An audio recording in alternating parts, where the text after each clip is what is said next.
Thanks. Hi, Ms. Barreiro. Thank you for joining us. Can you hear us? Yes, Yes, I can hear you. the audio is very good. That's great, actually, because it doesn't happen all the time. But thank you for the invite. I appreciate it. You bet. Okay, and thank you. And please excuse like the last minute nature of this. We're still doing a little bit of scrambling. Hello, Luisa. How are you? It's okay. We're all in the same boat. Yeah. Definitely. And so I am going to just kick this off. We will be recording this. I'm here with my colleague, Luisa Yanez. This is for State House seat 112. This is a vacant seat, no incumbent? No, there is a current incumbent. I'm sorry, there is an incumbent? Yes. Who's the incumbent? I'm getting... Nicholas X. Duran is the Democrat incumbent. Yes. This is Duran's seat. Okay, Yeah. got it. Okay, perfect. Okay, I'm going to hit record and we're going to jump right in. Hi, I'm Nancy Ancrum. I am the editorial page editor of the Miami Herald, and I'm here with my colleague Luisa Yanez, and we are speaking to the two candidates in the Republican primary for State House 112, currently held by Nicholas Duran, Democrat. And so I'd like to welcome Bruno Barreiro and Rosy Palomino, and I'm going to just start off by asking, why are you seeking this seat, and why will you be a better legislator than the incumbent, Mr. Duran? And I'll start with Mr. Barreiro. Thank you for giving me this opportunity. Well, I think it's time that District 112 has representation in the majority to be able to get things done. Right now in the Florida legislature, the Republicans control the majority. I think my experience throughout the years, having served in the Florida legislature in the minority, in the majority, and as a county commissioner, all my years of experience here locally also will be an asset to the Dade delegation to make sure that we are able to bring down dollars, first and foremost, and pass enabling legislation that will give the authorities for our local governments to do a better job, whether it's on transportation, social services, whatever the issue may be. I think it's time that we get effective legislator in Tallahassee. Thank you very much. Ms. Palomino? I concur with a lot of the things that Mr. Barreiro did say. I also feel that we have an opportunity to be in leadership in the majority. We're actually in position, at least I would be in position, to bring back the dollars that we generate. But unfortunately, we're really not getting the bang for our buck. We're not really seeing these dollars come into the district to help those that really need it. Tallahassee is an interesting place where you have a lot of special interests that dominate the arena. And I am a lifelong resident. I believe Mr. Barreiro is also a lifelong resident of the district. And now with the pandemic, you see how the most vulnerable people were left behind, such as the elderly. We don't really have funding for mobility programs and even redesigning intersections, transportation projects. We don't even have water testing anymore for the algae blooms in Biscayne Bay. That's gone. We didn't see any storm drainage improvements because simply Mr. Duran is not taking care of those particular issues that we need. That's one of the reasons that I am running, because I feel that I start what I finish, and I am capable of getting the job that we need done. Okay. Thank you very much. Can you both assess both the governor's and the state of Florida, his administration's response to the coronavirus virus pandemic? And please be brief, Ms. Palomino. Well, I am proudly one of the people that opened up the field office to help elect Governor DeSantis. The reason being is Governor DeSantis is actually not a creature of Tallahassee. He really came in with what I think an amazing record, voting record in Congress. I followed him back then, and I really feel that despite all of the things that he inherited, he's done a very good job. He's a very popular governor. I am glad that we have him in office. Coronavirus. Please talk about his response to the coronavirus. Well, when we did have the issues with the coronavirus, I do agree that because Florida is has a lot of rural areas, it wasn't necessary to shut the entire state down. I think we do have to be open for business, and I don't think it's necessary. I think that troubleshooting hotspots is the correct thing to do. We are also facing the unemployment issue. That issue, he hired Deloitte, $112 million to fix but there will always be systemic problems. According to the I think it's the DEO website, right away, 98.2% of the people were paid. Were actually paid despite the quote gridlock that they claim that there is in the system. And let's face it, we really weren't. Florida was not prepared, and I actually blame the legislature, not Ron DeSantis, because we really should have had systems in place to take care of this. And for years, I think this is one of the reasons also that I'm running for that reason. Thank you. Mr. Barreiro? I think, hindsight is always 20/20. And the important thing is to, how did he handle the situation that was thrown at the entire world. Mm-hmm. I think he did a good job. Could there have been in certain areas, a better tactic or a better way to deploy the resources? Maybe, but again, hindsight is 20/20. Whether it's more testing or whether it's earlier shutdowns, but I think also Florida is a very diversified state. I think a lot of these issues had to be taken care of and dealt with at the local level. Give them the resources and make them take determinations. Panhandle is much different than South Florida, and Jacksonville is much different than Fort Myers, the West Coast, Southern West Coast. So I think the issue is give them the resources and give them assistance. I think my experience as a legislator during Hurricane Andrew and during 9/11 here in Miami-Dade County, all the issues of whether shutting down, to what level shutting down our resources, our areas, and how to deploy resources, whether it's to the cities or to the counties or to what agencies. I think I can bring that to the table in the state of Florida. Okay, thank you. Luisa, do you have a question? Yes. Tell us a little bit about the a couple of main issues that need to be addressed in your district. And I know there are different areas to it. If you can identify what's for this area, what's for this other area, Mr. Barreiro.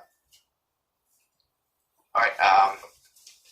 Well, transportation is one of the areas. I think something that comes to mind immediately is the bridges on the Rickenbacker. We have some bridges that are extremely low.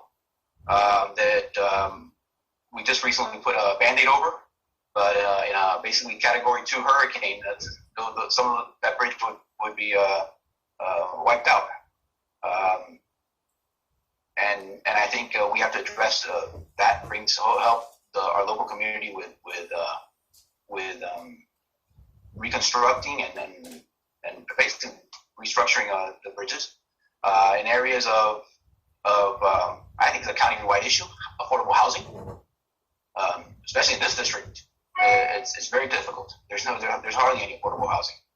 So we got to make sure that our tax dollars come back, whether it's the Sadowski Act or whatever, or SHIP dollars, whatever we can to bring back, so we make sure that we have affordable housing, whether it's workforce, elderly, all the different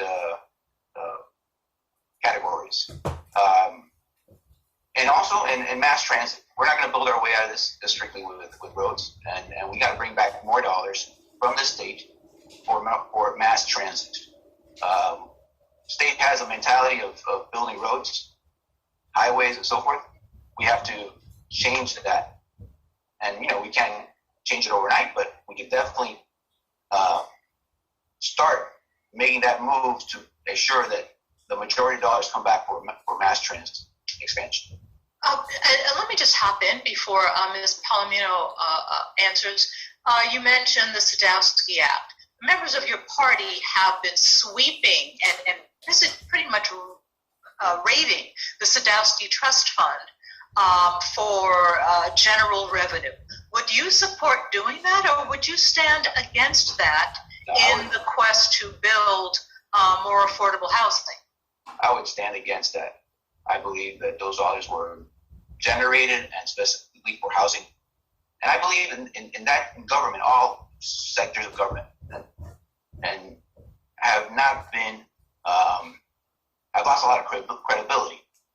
If these dollars are generated for housing, then we should put them for housing.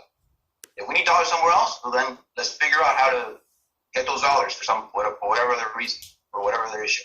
Oh. There has to be there has to be transparency and clarity in our taxing. Thank you very much. Ms. Palomino, Luisa asked about issues in your district. Sure. Well, I do agree that most of the issues that we have are in the transparency, but if the dollars were allocated for affordable housing, they should be used for affordable housing, and I am 100% in agreement with you, Ms. Ancrum. Now, as far as what I'd like to do, I am really, as a small business owner myself, veteran educator, and former retailer, I bring a very unique blend to understanding what the pandemic has done to all of these small businesses. We also have, FDOT should have an impact fund, for instance, for small businesses, for those that have lost revenue.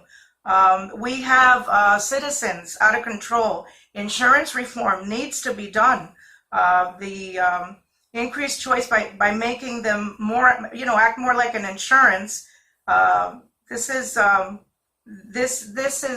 issue that's affecting the residents of our district. A lot of them are elderly, so it's an issue that has to be dealt with. I actually liked the county had a great idea. I'm not sure. I think it was the BOVO plan, which was a CSX. It was a commuter program that went from the MIC to Kendall.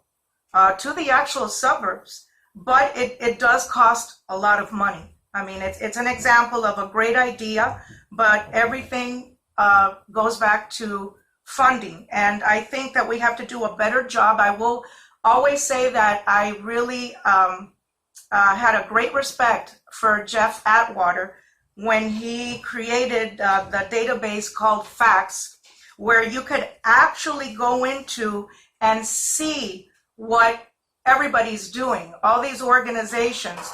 That's about the most transparency that I think I've seen. And there are a lot of backdoor deals and a lot of things going on. And when the budget comes, they veto some things, but there's still a lot of things that are going on that I don't think have oversight. So that has to be dealt with, or else we're really not going to see the money that we need come back to actually help the district. I'm talking about even storm drains, a hose, converting, the from septic to sewer. Now we're in hurricane season, so God forbid, that something were to happen. So imagine that we're facing a pandemic. We're in the middle of hurricane season. We just saw one whisk right by, and I believe that next year is going to be crucial, because you must have someone very capable to understand that next year's budget is going to be, much different. We're going to see a much different situation than I think we're seeing now. Thank you very much. Can you both just fill us in? Tell us, what have you been doing? What do you do professionally, Mr. Barreiro? Right. We have a family-run home health care agency. We send nurses and home health aides and therapists to the house. So we're at the front lines basically every day. I gotta wear my mask here at the office. I just closed up the door because it's a very challenging time right now with this issue. That's my primary salary and business. We have some small real estate that we rent. Okay, thank you. Ms. Palomino, briefly, what are you doing professionally now? Well, I am a former retailer, and I actually ran and managed it was an optical. I worked 8 years with 7 years, I'm sorry, with ophthalmologists, optometrists. So that's the extent of my medical expertise there. And then I'm currently a veteran. I'm a veteran educator. I work for Miami-Dade County Public Schools proudly. Veteran educator of 23 years. I was hired in 1997 and fell in love with it and stayed. I do have a small business, and very severely impacted. Actually, I've been impacted since Hurricane Irma. It's never fully recovered on that, and it's quite a struggle. Okay. Mm-hmm. All right. I just wanted to know what you did professionally. Sure. Question. The other big story of this year was the push for criminal justice reform in the wake of George Floyd's killing in Minneapolis, Minnesota earlier this year. Can you talk about your stance on the need, or maybe you don't see a need, for criminal justice reform in this state, including the stand your ground laws? Mr. Barreiro? Right. Well, we can take a look at certain areas. This is not my area of expertise, but we can definitely take a look at it and see where we have to modify and address it. To say, we're going to basically have free reign and and loosen our justice, our laws substantially, I'm not in favor. But I think we have to see where the issues are. A lot of this stuff is in the details. It's not necessarily in broad strokes. But I do believe, like everything, we have to revisit laws every 10 years or 5 years and see where they stand and what effect they've had on our community. Ms. Palomino? That's an interesting thing for me, because my father helped take a lot of people, out of prison and re-educate them with vocational education. I come from a multi-generational family of educators and administrators. First, what I would do is I would help minorities with the occupational licensing. And that's been a tool to institutionalize racial equity. And I think it has to be either repealed or drastically reduced. I think if you have a prior conviction, particularly one that doesn't have to do anything with job skills, it shouldn't bar you from employing someone. I mean, I think the point is these people are part of community. They have families. In many cases, they have children. And we have to do everything in our power to help them assimilate back into a normal life, and we can't leave them behind. Now, we do have to reduce or eliminate mandatory minimums for nonviolent offenses. I think that's very important. I do not have never have taken a dollar, by the way, from private prisons such as GEO, unlike the Democrat incumbent. We also have to take, another idea is to take the funds of pretrial diversion programs, that's very important, and literally reinvest those funds to the community policing programs while making pretrial diversion programs the first option that prosecutors should provide for petty infractions instead of arbitrary practice by fiat. I think that's very important. And I'm not an officer. I will never call for defunding the police. I believe Mr. Barreiro and I feel that policing, our police are very important. They're very needed. And the Democrats have not denounced anything in regards to defunding, to this defunding of the police, which I find absolutely ridiculous and absurd. All right, thank you. Luisa, do you have a question? What kind of legislator is Mr. Cruz? Is he well known in the district? Is he Mr. Duran? Mr. Duran. Mr. Duran, I'm sorry. Ms. Palomino?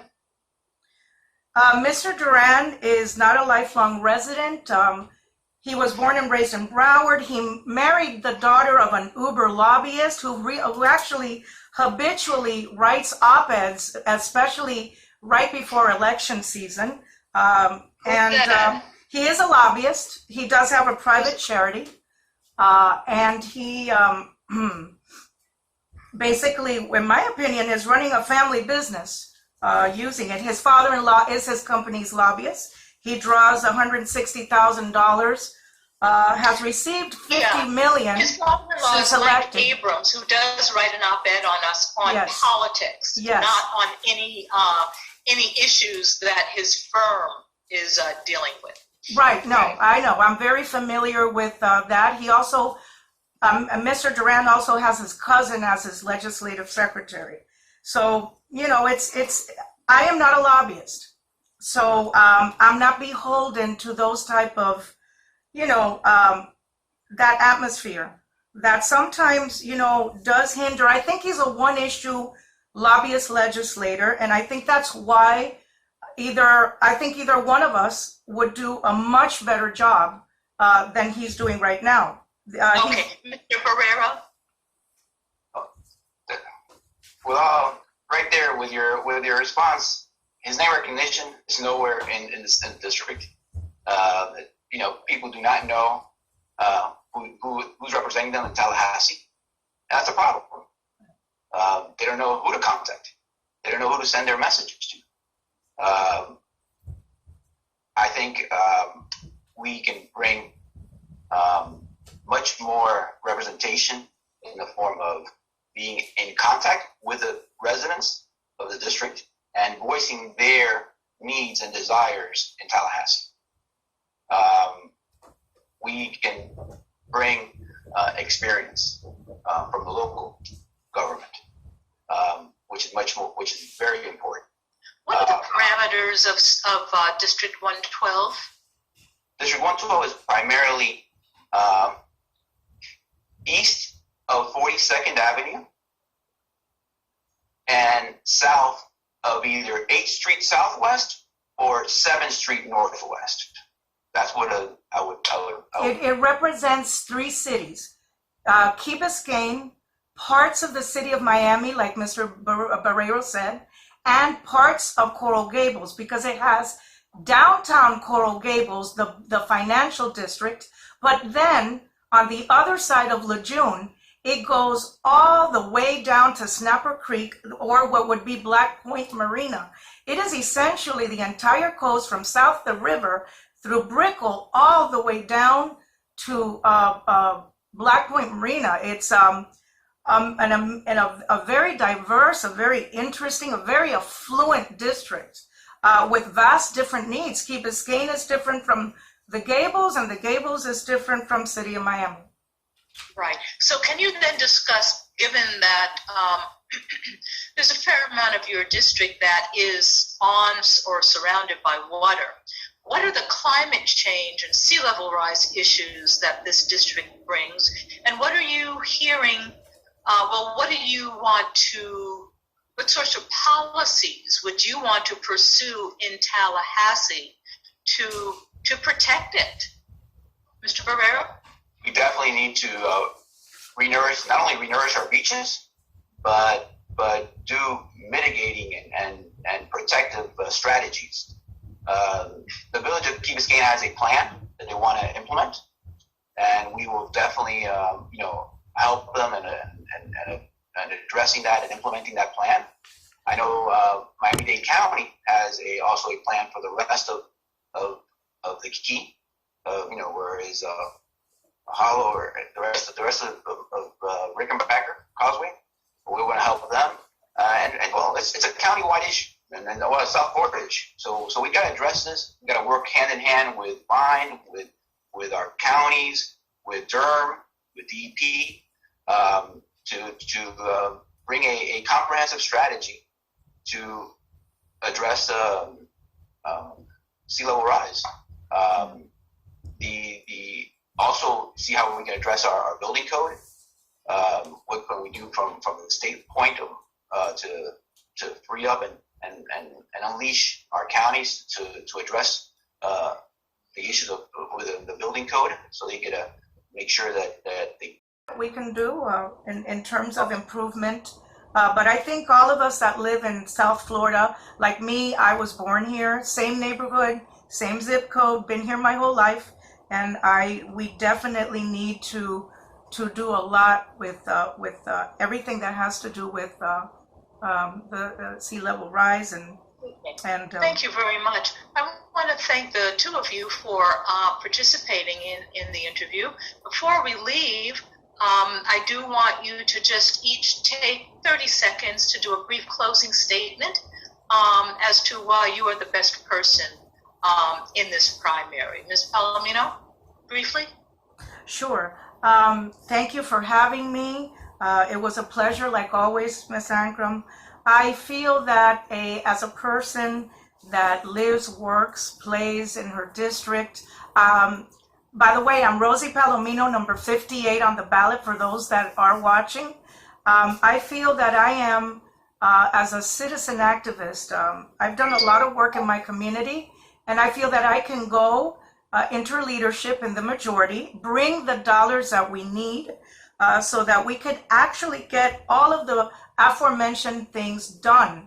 And I hope and I believe that unfortunately, we have a one issue incumbent that really isn't bringing those funds here. He's also in the minority party. I know that that's even more difficult, but Tallahassee is difficult enough. So we need a fighter. We need someone that is not beholden to special interests, that will bring transparency to come back and do what they finish the job, literally finish what they start. And I believe I am that person. Thank you very, very much. Mr. Barreiro, 30 seconds. Thank you. Thank you for giving me this opportunity. I think we're in a very crucial time in history. We're going to be hopefully soon in a post-COVID era where fighting for the dollars in a very tight budget in Tallahassee will be very important. They're very difficult. And I think I bring to the table and to represent this district experience, proven leadership in the past, dealing with tough issues and tough times. We both will bring majority representation. Being in the majority is much different than being in the minority.